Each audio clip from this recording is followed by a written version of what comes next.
Okay, so it's no big secret that I'm a huge fan of Sonic the Hedgehog stories and how, kind of vast and deep they can be. Clearly, I love stories like Sonic Adventure and Sonic Adventure 2 and those kind of games, as well as Sonic Unleashed, and of course I have a gripe with newer games recently telling their, unique stories. And that's not to say newer stories are bad, they're just not up to the quality and standard that I would like them to be. I put a little emphasis on I because this is completely my opinion, and this entire video will be just my opinion.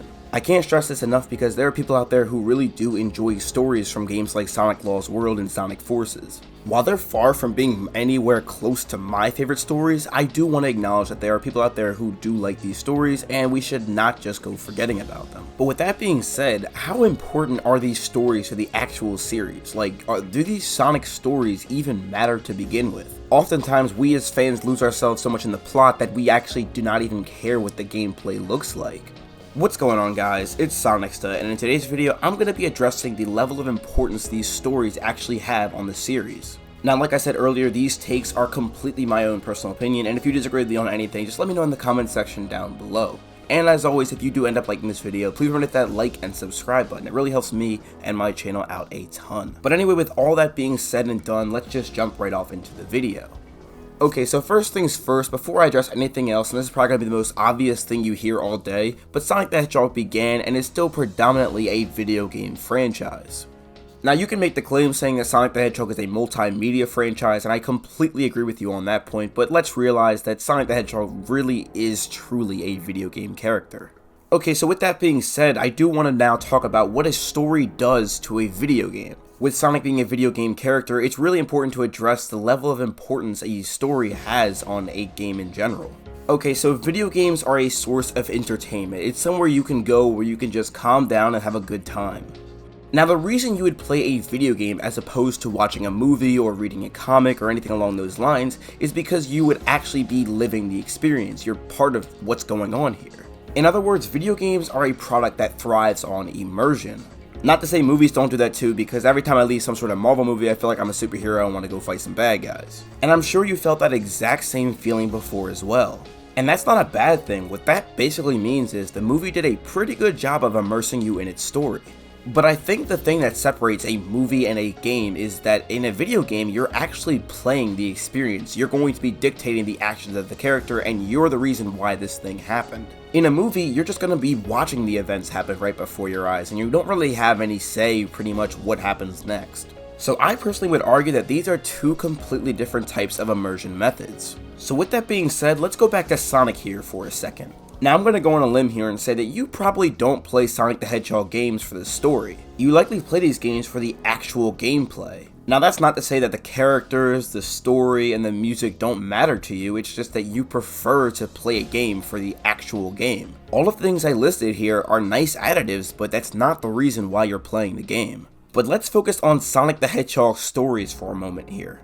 Alright, so as someone who really does love the Sonic the Hedgehog series as well as its stories, it's important to know that Sonic the Hedgehog stories are not sequential. Now, of course, the Sonic the Hedgehog characters often remember what happened in games prior, but even still, it's not like you need to know what happened in order to know what's going on in this one. For example, I am willing to bet you will not need to play any other Sonic game prior to Sonic Rangers to know what happens in that game. So with that being said, you do not have to play every single Sonic game from start to finish. I mean, even the adventure games, which are in sequential order, have nothing to do with each other. Now, I say all of this to say that this would actually lessen the reason why Sonic stories even matter in the first place. Seeing as though these events are all completely individual and have no lasting impact on the next, they don't really seem to matter all that much.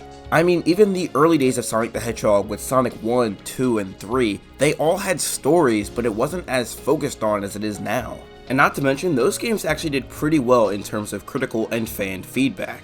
Now, I do want to make one thing clear. Sonic can definitely get away with telling smaller scale stories and telling them of a lesser importance. However, with a franchise such as Sonic the Hedgehog, I believe these stories are absolutely mandatory. Sega have built up a character who is all about adventure in Sonic the Hedgehog. The way Sonic has changed over the many years, and the way the story has developed and changed in its own different ways, it's almost as if Sonic the Hedgehog series is built on a story foundation. Even if the games aren't directly sequential, that does not mean that the story is not relevant at all. When a video game has a story, that's just another immersion tactic. Now, as I said earlier, the reason why you'd play a video game over watching a movie is because you want to play the experience. You want to be able to dictate what happens next. So of course, that same thing applies with Sonic the Hedgehog. The gameplay is going to be the most important part and should remain top priority.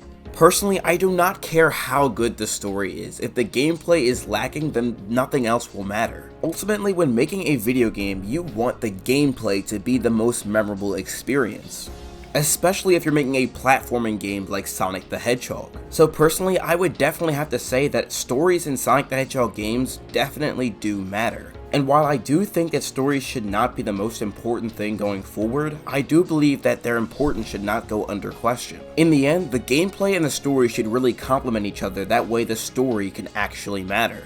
And by doing just this, I think that the game will properly immerse you into everything it has to offer.